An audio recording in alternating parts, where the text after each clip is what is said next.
Bonjour la Fire Family, bienvenue dans cette nouvelle vidéo, nouvelle vidéo concernant vos interventions.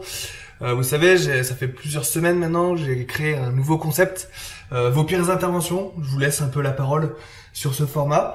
Vous êtes nombreux à m'envoyer des messages, donc par mail. Je vous rappelle que vous pouvez, si vous voulez témoigner vous avez fait une grosse intervention, une intervention qui vous a marqué, vous avez besoin d'en parler. Vous avez besoin de témoigner, etc., etc. N'hésitez surtout pas à m'envoyer un mail. Je vous mets le mail dans la description. Et n'hésitez surtout pas à m'envoyer vos témoignages. Je sens que vous avez besoin d'en parler parce que j'ai déjà fait 2 vidéos comme ça et à chaque fois je reçois pas mal de mails. Donc c'est pour ça que ce format existe. C'est pour vous donner un peu la parole, pour en parler. Et puis c'est un partage d'expérience. Moi je peux peut-être apporter mon expérience, mais mes abonnés, vous qui regardez cette vidéo, vous pouvez également témoigner, apporter votre soutien à la personne qui témoigne. Je trouve que c'est sympa et que c'est important de le faire parce que on peut parler de choc post-traumatique, des choses qui nous traumatisent un peu, etc., etc., etc. Enfin, je pense qu'il y a plusieurs, c'est une échelle en fait. C'est assez compliqué, mais il y a plusieurs façons de voir la chose. Il y en a qui sont choqués pour certaines choses et d'autres pour d'autres choses. Mais rien que le fait d'en parler, ça peut débloquer certaines choses. Donc n'hésitez surtout pas, parce que je le sens moi à travers vos messages, ça vous fait du bien. Et c'est pour ça que je fais ce format de vidéo et c'est pour ça que j'ai cette chaîne YouTube, c'est pour vous aider. Donc là je vais lire trois témoignages. Donc c'est un même thème en fait. Ça concerne les personnes qu'on connaît. Vous êtes pompier volontaire. Ou pompier professionnel ou même pompier de Paris ou pompier de Marseille, mais vous partez sur intervention et vous arrivez sur les lieux d'intervention et c'est quelqu'un que vous connaissez, d'accord, une victime. La victime, ça peut être un ami à vous, un membre de votre famille, et pas mal de vos messages, en tout cas là les trois derniers messages qu'on m'a envoyés à ce sujet-là, c'est des personnes qui ont été choquées par rapport à ça. Et donc je vais vous lire les témoignages avant de parler de mon ressenti par rapport à ce genre d'intervention et avant de partager mon expérience. Allez, tout ça là il y a quelqu'un au-dessus ou pas? C'est les deux du doigt. Lieutenant. Donc là, on commence par Émilie. Je voulais te raconter une intervention assez marquante. Donc, elle est de garde, d'accord, première ambulance.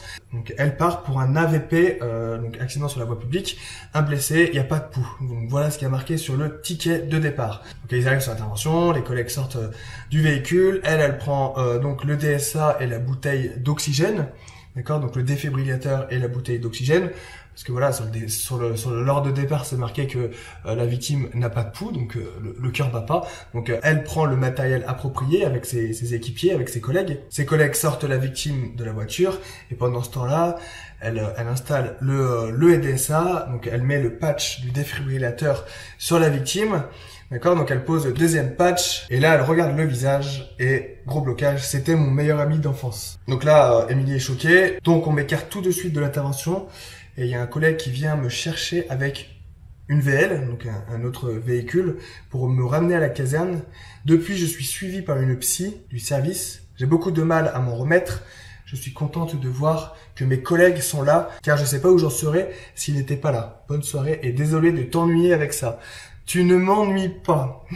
Tu ne m'ennuies pas. Je vais lire les autres témoignages et après je vais vous dire ce que j'en pense et ce que on peut peut-être faire pour parer ça, pour contrer ça, en tout cas ces douleurs psychologiques. En tout cas, d'après ton message, t'as l'air d'être soutenu, et ça c'est cool, ça c'est un très très bon point, et voilà, on reviendra dessus à la fin de cette vidéo. Donc là, le nouveau message de Quentin. Donc il était 23h57 le 19 juillet quand le bip sonne. Donc lui il était de garde au VSAV2, donc l'ambulance numéro 2. Et sur la fiche de départ, donc le motif de départ était une personne de 78 ans ne répondant pas aux appels. Et l'adresse lui paraissait très familière à Quentin. L'intervention était très marquante, surtout pour moi, car il a essayé de réanimer sa grand-mère. Voilà, on peut voir que là aussi on peut tomber sur des membres de nos familles, donc sa grand-mère. Et quand le médecin a dit d'arrêter de massage cardiaque, il n'a pas voulu arrêter, donc il a même continué. Et donc voilà, ça c'est l'intervention de Quentin. On enchaîne avec le troisième témoignage. Salut Vincent, déjà bravo pour ta vidéo. On ne regarde que ça en général quand nous sommes en permanence. Merci en tout cas pour ce message. Merci, vous êtes nombreux à me dire que vous regardez souvent mes vidéos quand vous êtes de garde. Et ça me fait vraiment plaisir. Merci beaucoup. L'intervention qui nous a le plus marqué avec un pote est très simple, mais elle reste celle qui nous a le plus marqué. Nous étions d'astreinte un jour de septembre dernier. Oui, c'est récent. Et nous étions au lycée.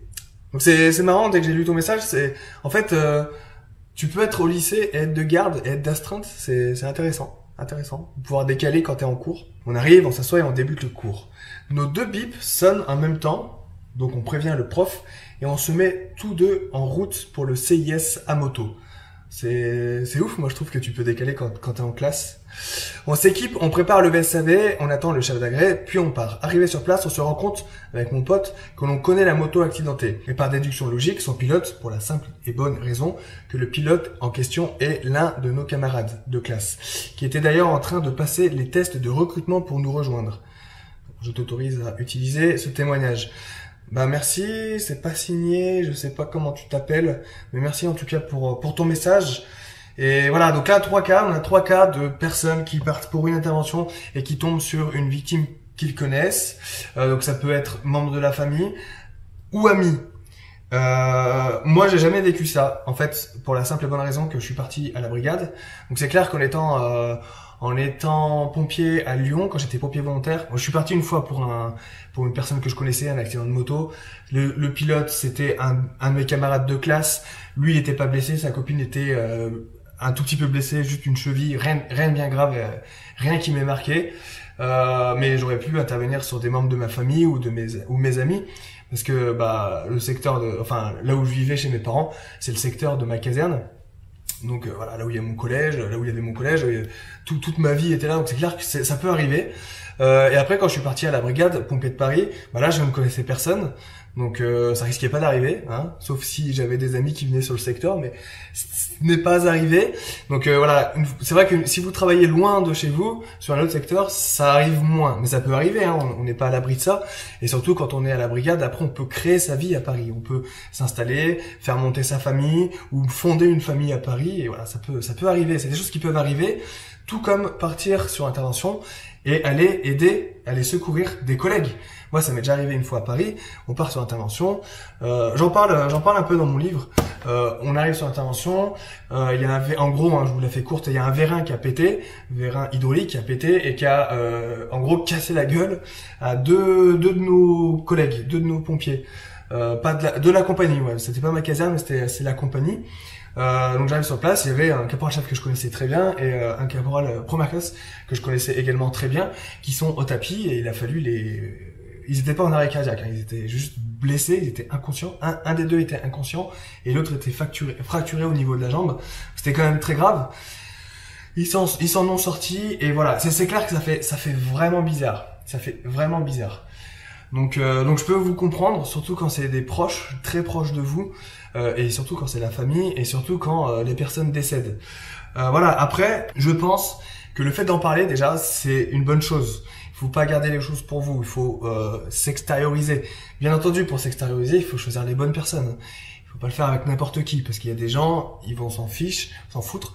Il y a des gens, ils vont être là pour vous, donc il faudra plus se diriger vers ces personnes-là. Pas forcément des membres de vos familles, parce que les membres de vos familles, ça peut le faire pour certaines familles, je pense. Et moi, je sais que j'avais pas envie de mettre ma famille à l'intérieur de mes soucis de travail. Voilà. Mais les collègues qui étaient présents sur l'intervention, et en plus, dans votre service départemental d'incendie et de secours, normalement, vous avez un psychologue, vous avez une cellule. Donc c'est là qu'il faut se retourner.